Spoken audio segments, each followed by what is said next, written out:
There we go. I did it before I started talking this time. I'm very impressed with myself.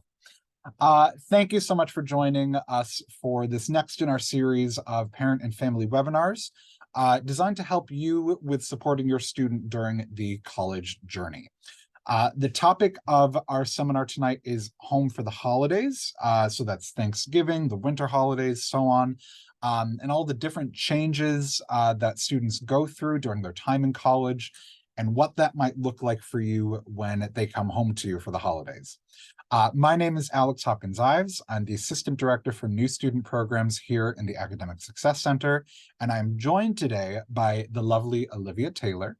Olivia is our graduate assistant here in the Academic Success Center, helping with student success and engagement. She's also my right hand and just makes sure I stay living and breathing. I'm very grateful to Olivia. So before we dive into the presentation, sometimes with our college students and their families, what we see is that the landing back home after a semester or almost a semester of college can be bumpy. Students go through a number of changes during their time in college, and we're going to talk about what that looks like. But we can often see, some friction. Students who are, resistant to curfews and responsibilities, chores, and who may resist spending time with parents and family, who may be choosing to isolate or choosing to go off and spend time with friends from home. We see a lot of different sort of areas of conflict when students return home for the holidays. And obviously that's not every student, and obviously there are different degrees there. But we wanted to host this webinar tonight to get you prepared for what that might look like for you and to explain a bit as to why this is happening. Because it can certainly be jarring. Timmy goes off to college, a dutiful, loving, respectful son, and he comes home for the holidays, and maybe he's a little more independent, maybe he's a little more opinionated, maybe he's trying to make more decisions for himself, and that can definitely cause some tension. I'm going to get our presentation going here. Bear with me.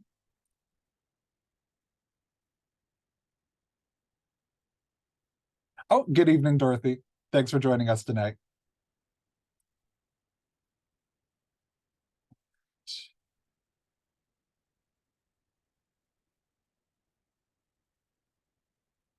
All right. Liv, can you see the presentation?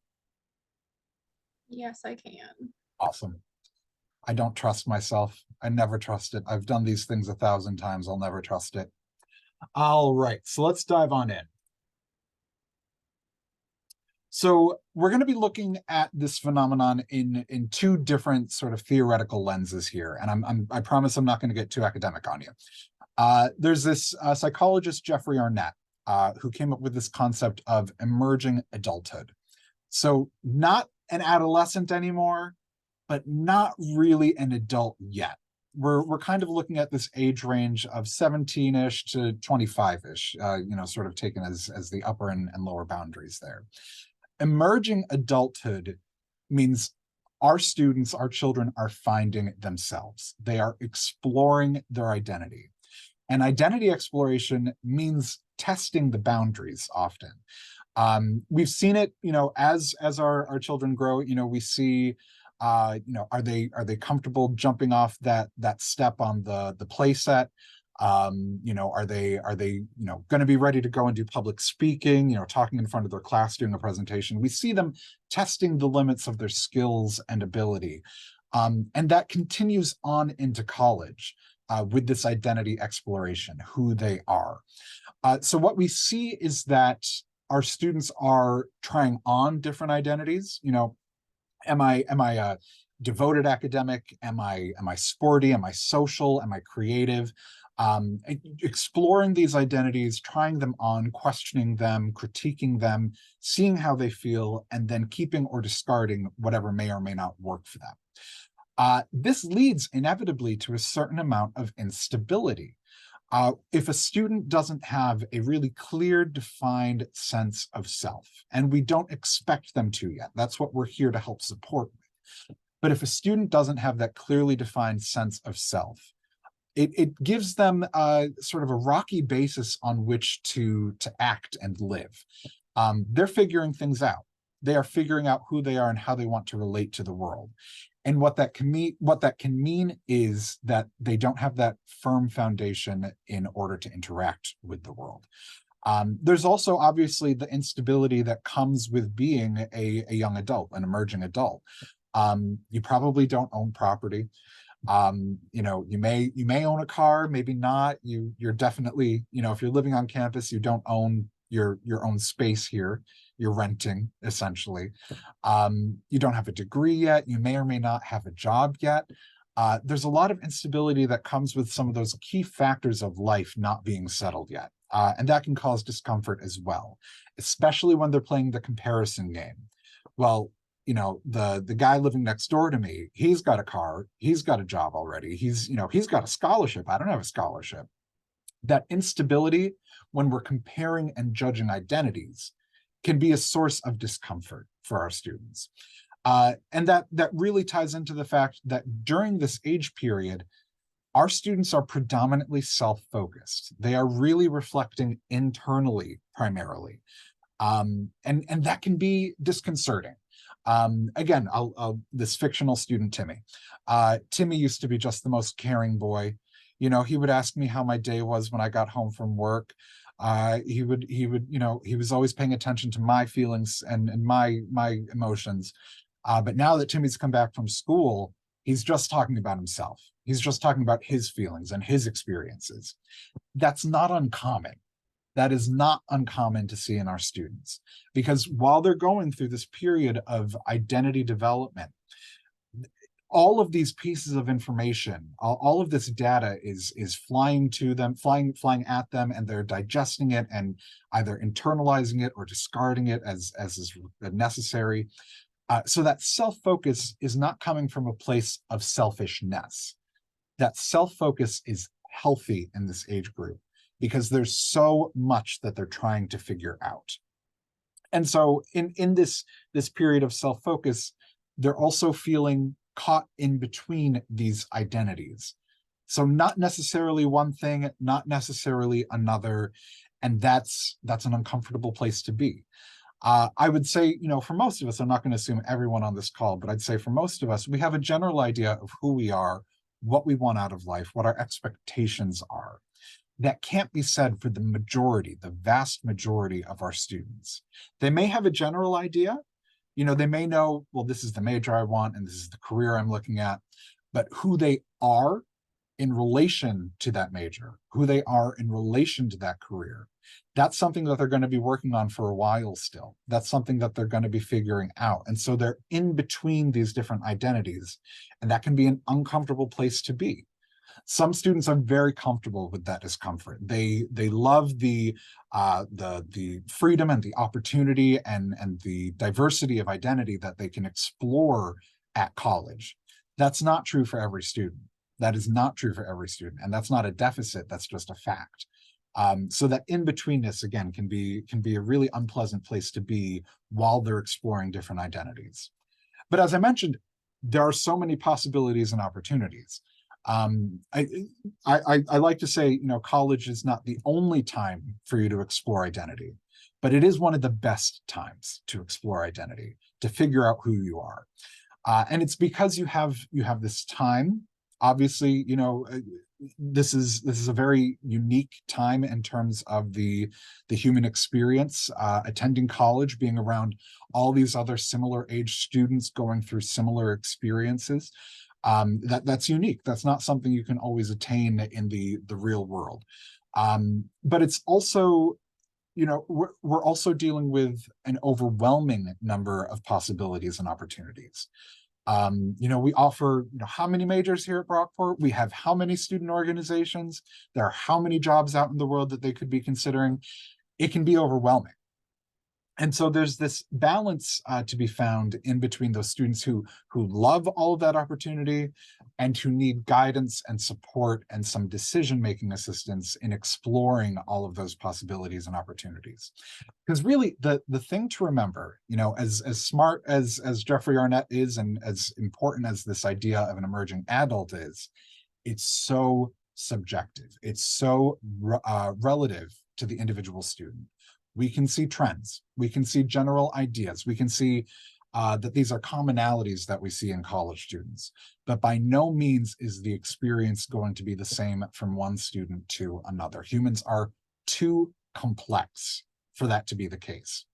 And so at the same time as we're seeing, that we've got all these ways of supporting, on our end as administrators and on your end as parents, parents and families, it's really important to respect the fact that that journey is going to look different for each and every student. Even in the same family, you may have already had one child go off to college, and they figured it out. They're floating along, they're loving it, they're figuring things out. That may not be the situation for your younger child.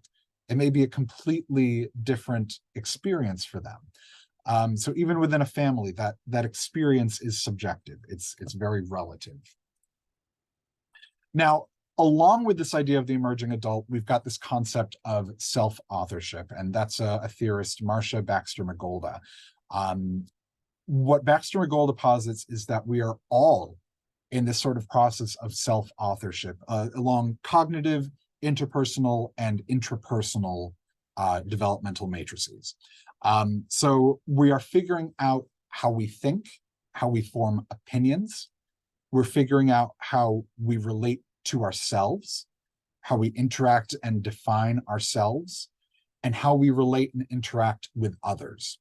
And so it's this process of sort of blooming outward, where we'll take the cognitive topic to start. When we're young, when we're little, it's not like we have a lot of opportunity to go and seek out diverse ideas, different opinions, competing opinions. So we mostly just inherit the ideas of our family, of our community, of our school, of our friends. These are things that we just sort of absorb and take in, because we don't really have an opportunity to contest those ideas with other thoughts and positions. But over time, we broaden in terms of the inputs. So we've got, we've got believing authority figures and norms, moving into beginning to use your own perspective. You're beginning to be able to form your own opinion. You're beginning to be able to form your own position about things. So you're moving beyond this inherited position into beginning to make your own position. But then you take it a step further, and you're beginning to choose the beliefs, the ideologies, the schema, the concepts, the philosophies that are going to underpin your approach to thinking and to the world. So again, we're taking that step further from individual thoughts and positions into broad positions and philosophies. And then we ultimately reach this point where it's internally grounded, where we're reaching this point where we have tested out different beliefs. We have formed our own philosophy. And through that point, we're approaching the world really from a grounded place in who we are. We've got our identity more or less figured out. There's obviously always development over the lifespan. But we've got sort of that firm grounding, and we can experience the world from that point. So this theory of self-authorship is very applicable to the students who are going to be coming home to you over the holidays. College is a time when they get to contest different ideas, different practices, different beliefs. They're in the classroom, and hopefully they're hearing about different ideas. They're exploring them outside of the classroom too. They're debating these ideas. They're figuring out what the world means to them in one case or another case. So they're in that process of beginning, the right in between, I would say, beginning to use their own perspective and beginning to choose their own beliefs. And so that's an uncomfortable time. That is an uncomfortable time where we're moving, even a few more steps past those inherited beliefs. And so in all candor, one of the things that shocks parents most is when students come home with radically different political beliefs. That is a big source of discomfort in the family. And I'm not saying, obviously there's the belief that, college makes students more liberal. That is not necessarily the case at all. We have students who go home more liberal, more conservative, whatever. They're figuring out their ideas, they're figuring out their beliefs, they're seeing the world in different ways than what their parents and families may have imparted to them. And that can be a source of friction.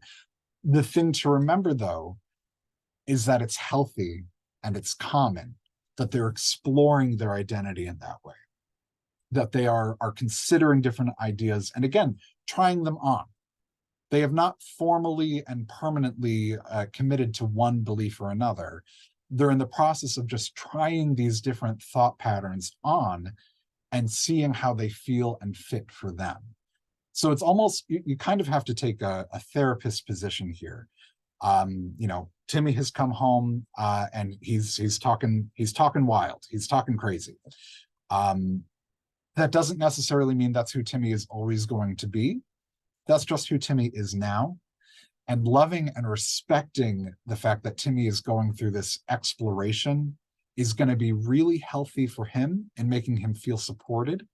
And it's going to be healthy for your relationship if he sees you as a supportive figure that he can turn to further investigate these thoughts and beliefs.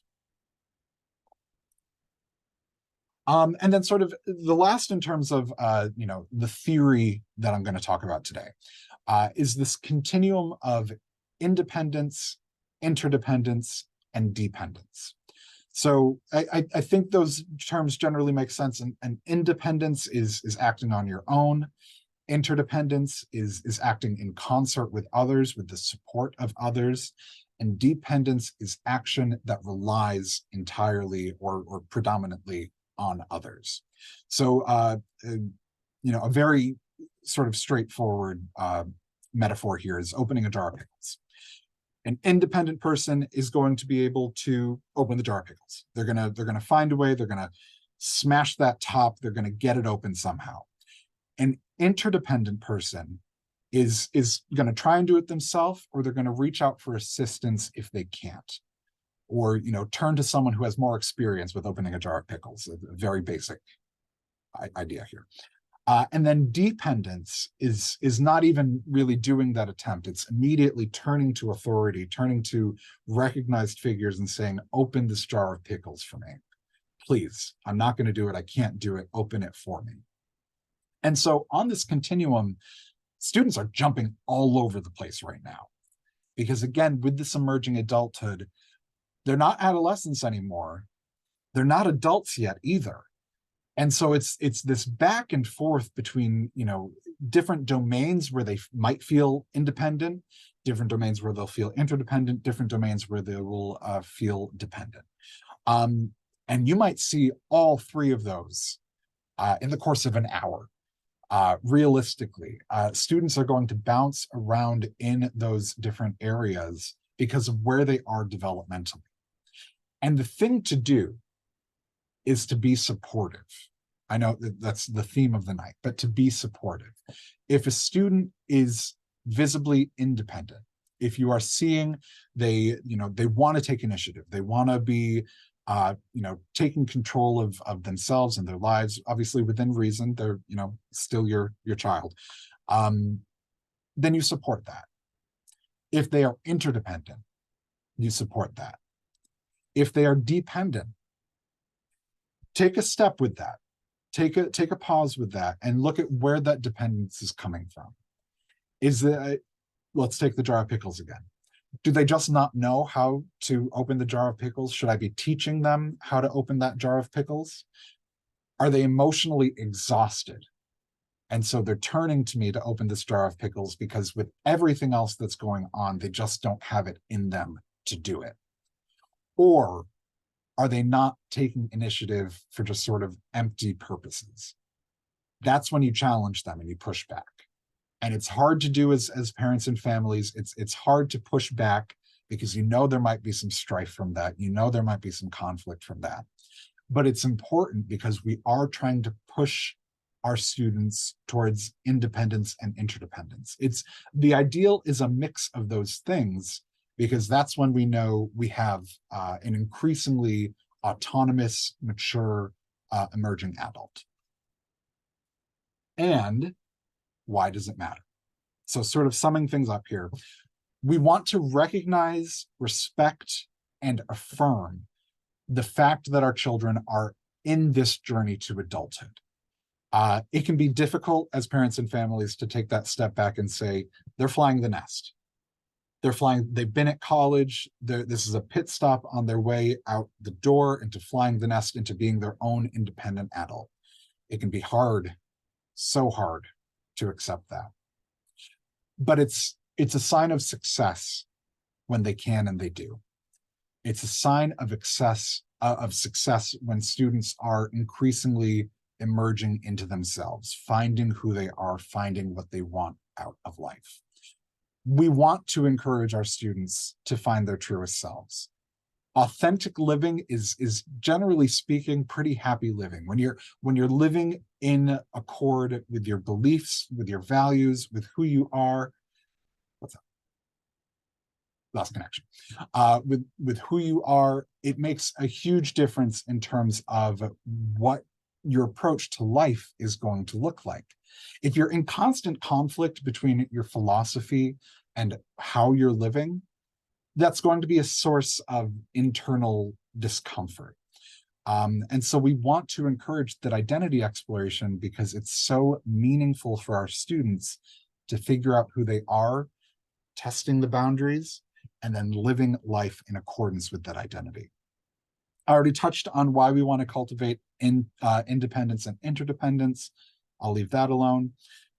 But then I really like to emphasize this point, and it might seem trite, but it's very true.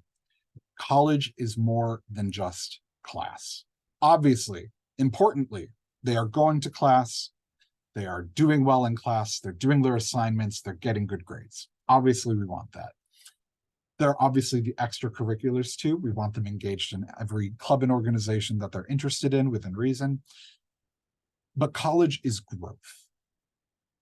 College is a time when students are finding themselves, are figuring the world out. And that can be exciting, that can be scary, that can be something that takes a lot of support. And so when we see those moments of conflict, that's what I'm advising here, is to be loving and supportive through that conflict rather than reactionary to that conflict. We want our student to grow. We want our student to figure out who they are. And instead of creating a source of conflict and derision, what we should try and aim to do is understand this period of life that our students are in, that they are merging into adulthood, emerging into an identity, and to be supportive through that. Now, I'm going to stop talking for a minute because my co-panelist got kicked off, and I'm going to see if I can get her back in. Nope, she lost connection.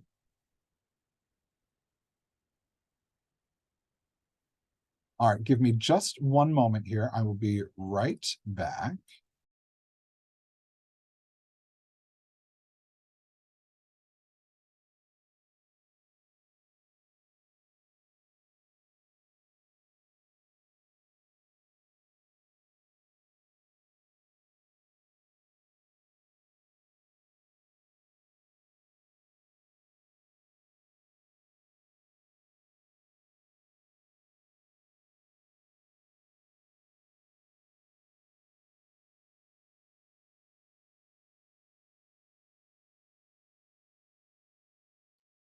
Like I said, technology, it's a pain. So my co-panelist is trying to log back in. Oh, and she did it. Look at that face. Hello, Olivia. All right, so I will hand the rest of the presentation off to you. Just tell me when you want me to click. All right, let me make sure I'm settled here.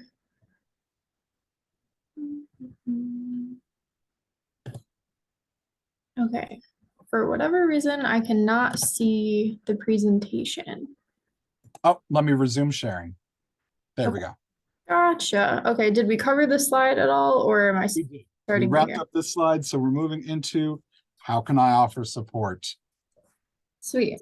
Hi, guys. I'm Olivia, also known as Liv by most people in the ASC.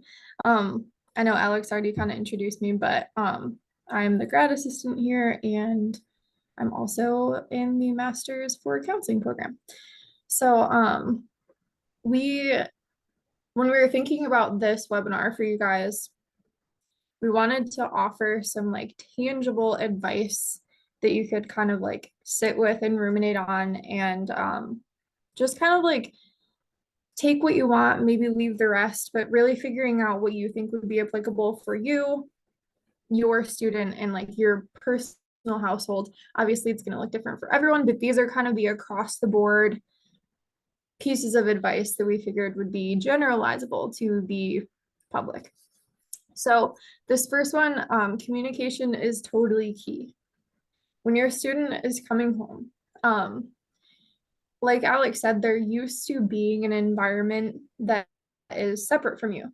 And maybe your communication has been through the phone, via text, FaceTime, carrier pigeon. I don't know what you do, but it's different than being face to face and being in each other's space all the time.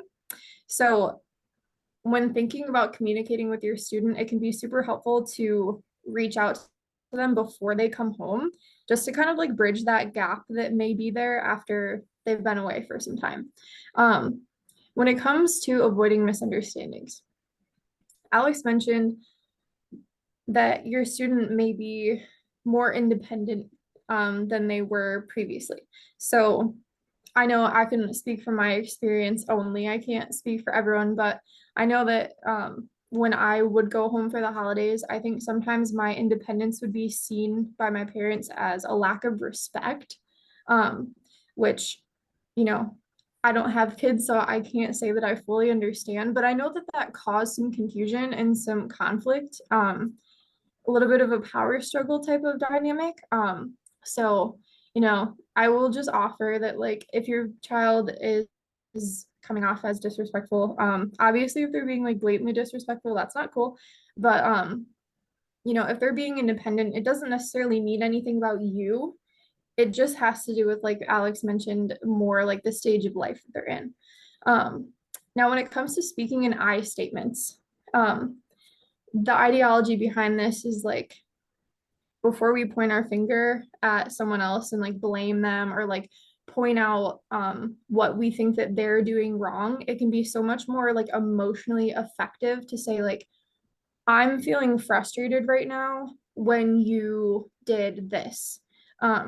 So like instead of pointing the blame at your student or your child, really sitting in it and recognizing what it is that you're feeling or like what you're thinking, what you're believing in these moments.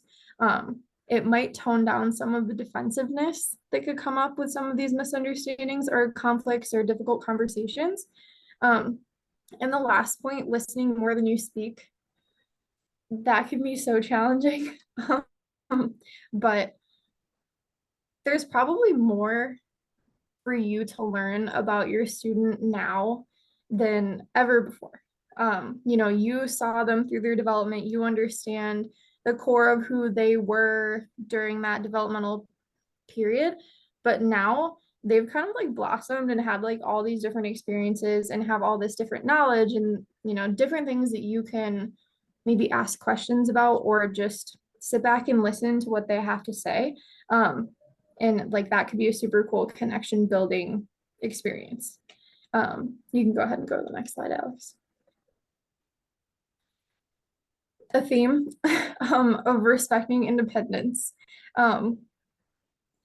These points really cover a lot of what I'm going to say, but your student is used to being in their residence hall, having their own space, really figuring out what works for them when it comes to maybe spending more time by themselves or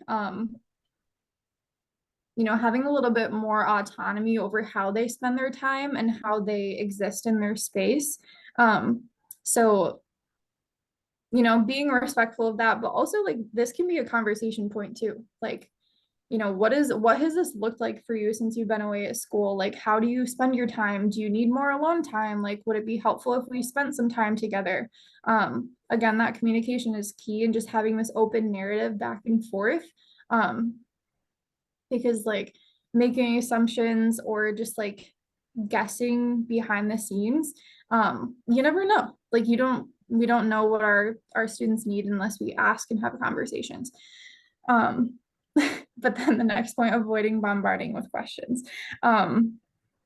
This is also nuanced. There's a fine line, and like you're not going to get it all right, not even close. Like um this point specifically is like my mom to a T, and she could totally attest to that. Like she's so excited to see me, and like she hasn't seen me in a while, and she like wants to ask all of the things, and like um it is it's awesome if you're like super engaged and you want to know all of the things, but it can almost sometimes come off as, in my experience, almost like undermining or like criticizing in a way. If there's some type of like, if your student picks up on some type of like motivation that you have that may exist or maybe doesn't. So while the questions can come off as like curious and engaged, just being mindful of like seeing how your student is responding. If they're super stoked to have this conversation and like answer the questions that you have, then that's awesome. But sometimes it may be overwhelming. There's a lot of like typical questions that come up around the stereotypical Thanksgiving table of like, what's your major? What are you studying? What are you doing for your future? What's your 10-year plan? Like, there are these really big, lofty conversations that can come up, and it can put a lot of pressure on your student to have things like all figured out to be able to like get through the slew of questions that everyone might have for them. And there's no ill intent. People are just, asking the normal questions. But just being mindful of like, maybe they don't want to talk about all those things. They just kind of want to chill, and they just want to like have some separation and just like be home and like switch into that home mode. And that just goes along with maintaining a positive and relaxed atmosphere. There's a lot of stress at school, and like if you can control it at home to have a positive and relaxed atmosphere, that is gonna be like that respite, I guess, that like they may be searching for in coming home. You can go ahead, Alex. So discussing expectations ties back again to the communication being key, but from my experience, coming home for the holidays, I may have had an expectation or a vision in my mind, and then my parents may have had something else in mind. When that comes to different responsibilities around the house or different like levels of engagement in the preparation for the holiday, chores, maybe in my mind, I'm just like, well, I'm not around. Like they've taken all of these responsibilities on for themselves. Like, why should I have to help when I come back home? Specific example. But if you have certain expectations of how you would like your student to reintegrate into the home, it's an opportunity for another conversation. Like, hey, like you're home now, we're sharing this space, we made this work before when you were here. Like, how can we operate best together so that we're supporting each other's environment? The clarifying in advance is key. If you can set some of those expectations right in the beginning, I think both parties will feel a lot more comfort and just preparation for what their time home is going to be like, rather than it being this like ambiguous, maybe like passive aggressive exchange or like unspoken frustration or resentment. Having this communication up front is just going to make like everyone feel better. If you have an expectation that your student is going to be involved in chores and having various responsibilities, they may not respond the greatest because they're used to having that independence and freedom. But ultimately, like you sharing that with them and letting them know what you need from them in the long run will pay off. It might be uncomfortable at first, but it'll be worth it. And then ensuring collaboration, open dialogue. it works for nearly everything. But then avoiding infantilizing. You have an emerging adult who's coming home. You know, they're still your child, or, you know, someone who you've provided care to, but they are in that season of like transitioning into adulthood. So when you're speaking to them, like maybe you would speak to them more like a partner or a coworker or another adult that you're interacting with, rather than speaking to them as if they are a child, an infant. Okay. I've got a really stark example of that infantilizing point. Okay. One of my students came to me after break. It was after winter holidays, and she was telling me about this big fight that she had with her parents. Um, and she was telling me we I like to make sure that we're working through our reactions because that's what we can control. And so she was telling me about how she was reacting. And one of the things that she did during this fight was on their family Christmas tree, they had all of these ornaments of baby pictures. Baby pictures, obviously, of course, so cute. You love that. But she was so angry seeing those baby pictures on those ornaments that while this fight was going on, she was taking those pictures off of the Christmas tree and throwing them to the ground. And I stopped her there, and we were talking through why that was the reaction, because the fight they were having had nothing to do with the Christmas tree, had nothing to do with the ornaments, but it was a very plain symbol of how she was feeling like she was being treated like a child in that moment, in the context of that fight. So she was very literally, trying to displace her childhood image for her parents, while trying to. I mean, that was a fairly juvenile reaction, if we're being entirely honest. But it was a symbolic action in terms of her trying to say, treat me like an adult, treat me like someone who is worthy of respect, include me in conversation. And so it was strangely a really excellent image in terms of discussing what emerging adulthood looked like for this student. Yeah, that's a great story. I while you were speaking, Alex, I just thought of another thing related to that previous slide. When it comes to discussing expectations, I know for me, again, everyone has a different experience. I can only speak for myself, but when I came home from school, my parents wanted me to be home at a certain time, or like they didn't want me, they were frustrated that I was gone for multiple hours of the day, or whatever, so they had a curfew. And I'm like, guys, I have been away at school and you do not know what I'm doing any hour of the day when I'm gone. So like, why all of a sudden when I'm home do I have to adhere to this curfew? So we talked it out, and it was a conversation of like, when you're under our roof, like we feel some sense of responsibility for making sure that you're safe and secure. And we while you're here, we expect that you are home by X time. And if you're not going to be, or like if you're leaving, like we expect that you're going to tell us where you're going. It's and I didn't love that conversation. I was still just kind of like, okay, whatever. Like, if you couldn't tell, I was a little bit of a brat sometimes. But they still laid out their expectation and their justification of like they care, that's why they're doing that. And there was room for conversation of like why that works for them, why that may not be working for me, but it was their expectation. So that was pretty clear boundary that I had to fall in line with. So, yep. Coming from a place of care is a strong position for conversation. Mm-hmm. Yep. It's hard when those emotions are flowing though, sometimes. For sure. Take a break if you feel flooded.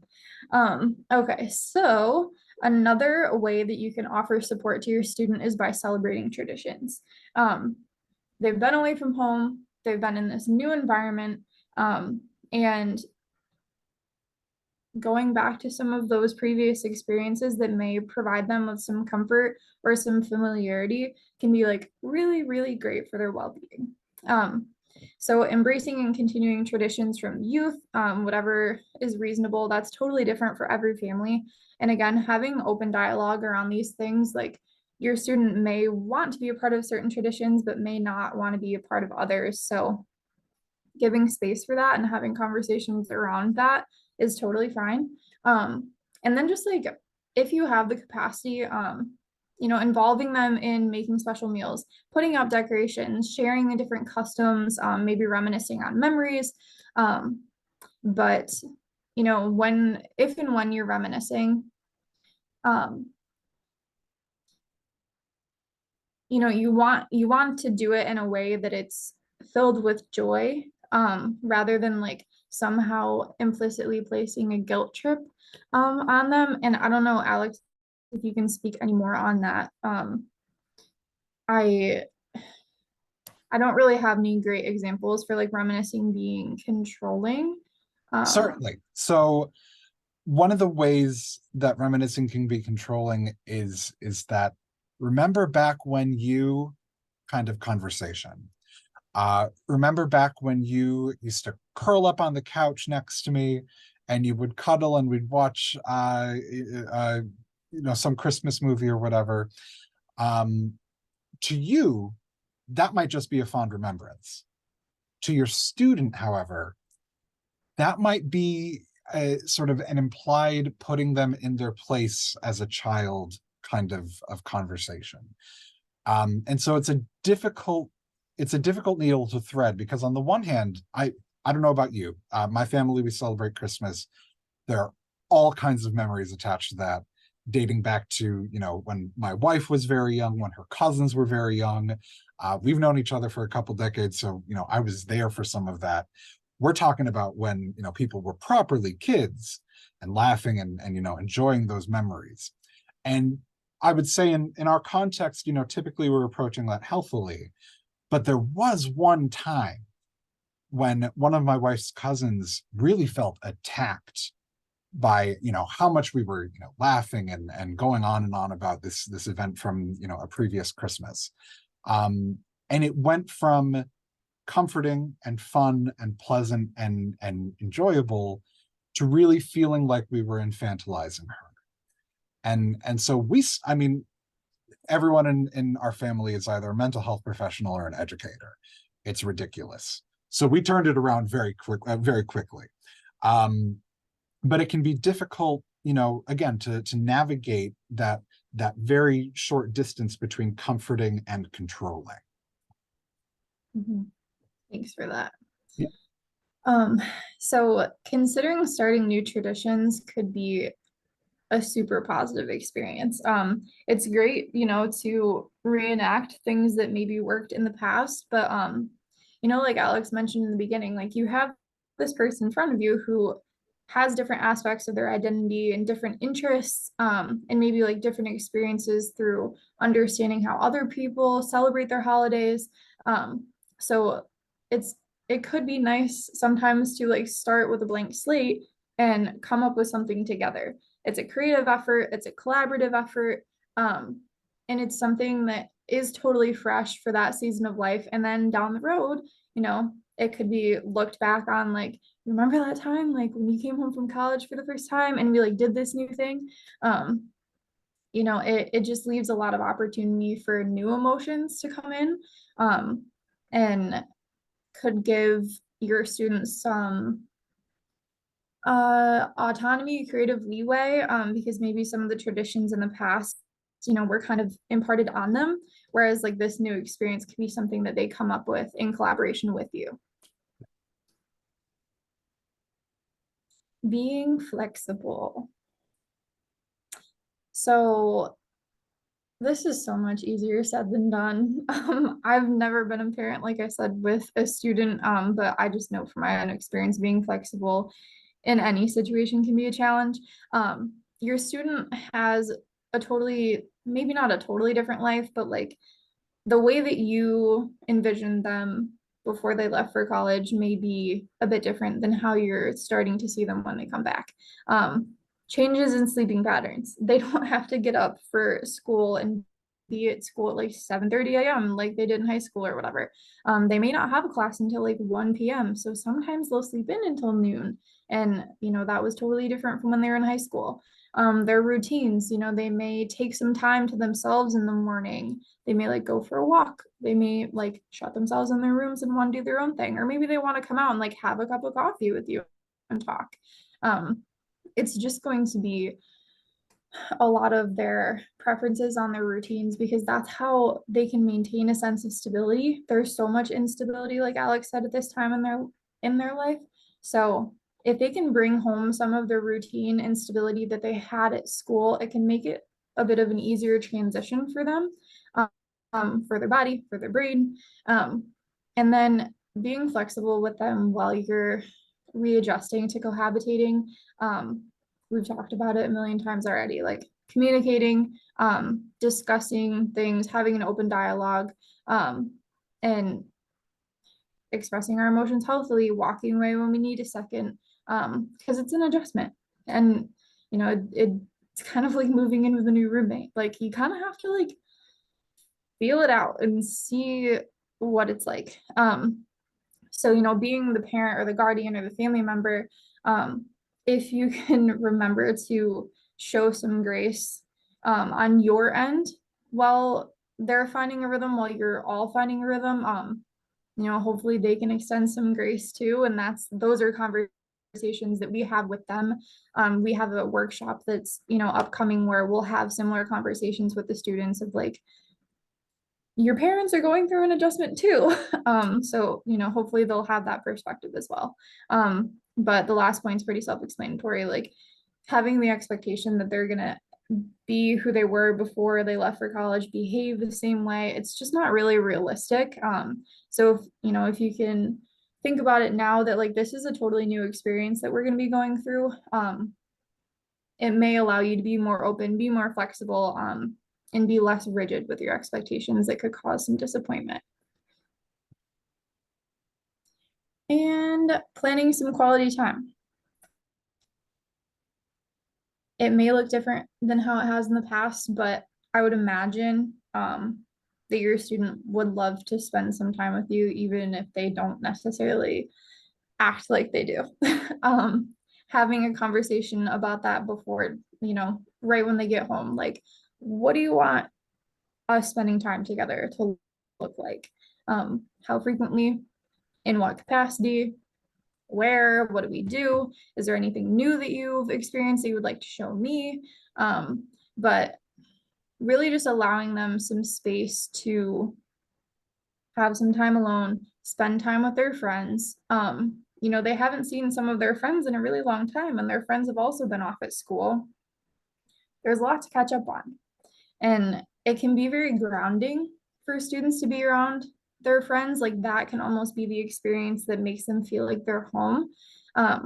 So, if you have any capacity in your normal routines to have friends join in, that can be a super positive experience. And then also just like the do not guilt or shame piece. If you guilt or shame them, it's going to push them further away. It's okay to share, like, I expected to be able to spend some more time with you and I'm feeling sad because we're not getting that. Can we, maybe build some more time in together? But like, again, like pointing the finger at them, blaming them, or like saying that something is wrong with them or like you can't stand how they've changed, that's not going to be a great motivator for them to spend more time with you.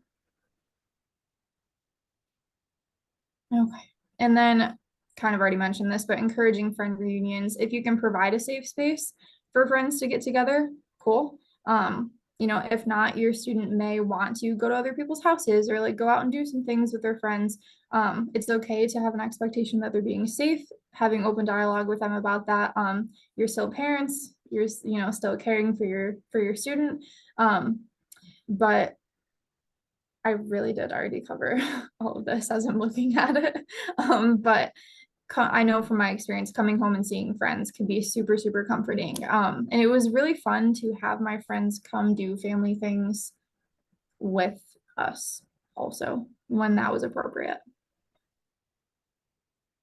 And the last thing is just enjoying the moment.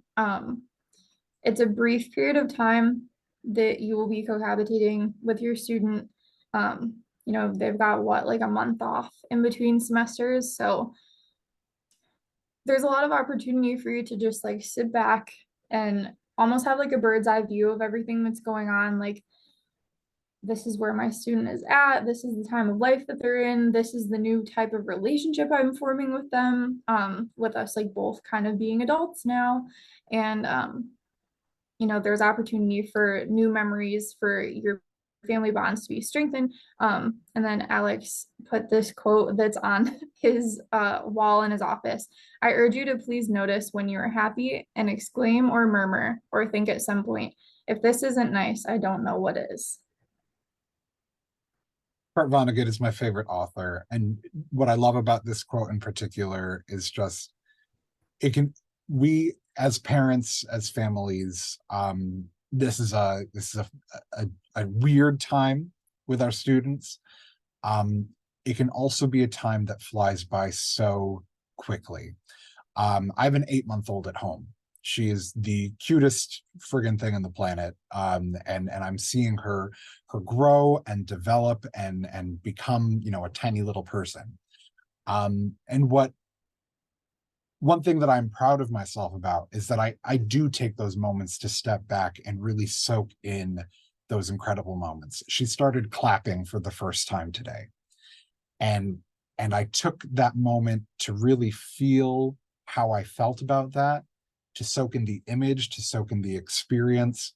There are still obviously babies are great for that, but even with 18 to 22-year-olds, there are absolutely those moments that we can soak in where we're going, yeah, this is my kid.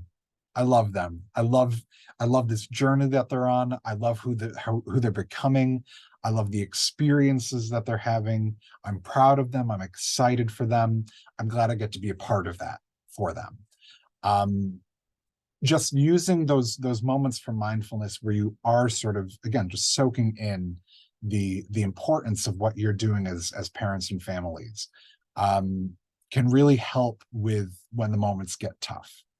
And so, yeah, I encourage you from time to time, just take a step back and think about how nice it is that they're home for the holidays, how nice it is that you have that opportunity to spend time together, even if it's bumpy, how nice it is that you get to see your kid for the holidays.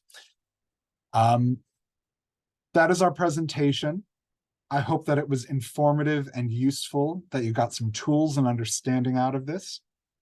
If anyone has any questions, the Q&A is open, and we would be happy to respond. I'll give you a few seconds here. Great job, Olivia. Thanks. It's You almost did a like great job.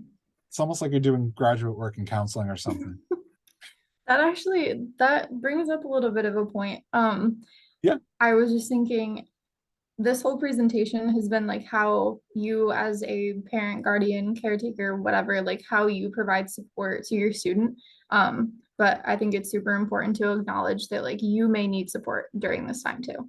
So Yes. like as a parent, if you have new friends who are going through a similar experience, or some friends who have already had their kid go through college, speaking to a partner, any group of friends, or like a counselor if need be. You're going to be offering a lot of support. So taking care of yourself and seeking support for yourself is super important as well. So you don't have to be, super parent or super family member. Give yourself some grace through this time too. You can also reach out to us here in the Academic Success Center. I say that, 100 times a day. You can reach out to us for support with those conversations, with those conflicts. We are happy to help with that. I would also say another great resource is our Parents of Brockport Facebook pages. I have seen some really incredible conversations going on in there. I oversee the Golden Eagle orientation account, so I'm in there. I'm seeing things. I've seen some really incredible support and communication going on between and with parents in those pages. Definitely feel like you can turn to other parents and families for support. And Laura, you're very welcome. thank you for joining us. I'm glad that this is useful to you. I'm really glad. Yeah, we're going to keep going with these every month. And then, even once your student is no longer a first year student, you'll still be able to join in for these. They're definitely geared towards our first year students, but we try to make them as general and applicable as possible for all of our SUNY Brockport parents. Unless there are any other questions here, we're going to wrap this show up. Be on the lookout for our newsletter this week. We're going to follow up with some further information. We'll also be sharing out the link to access recordings for all of our webinars, and sending out some information that may be helpful for you in terms of getting home for the holidays, getting your student home for the holidays. Thank you so much for joining us, and enjoy your evening. And thank you, Olivia.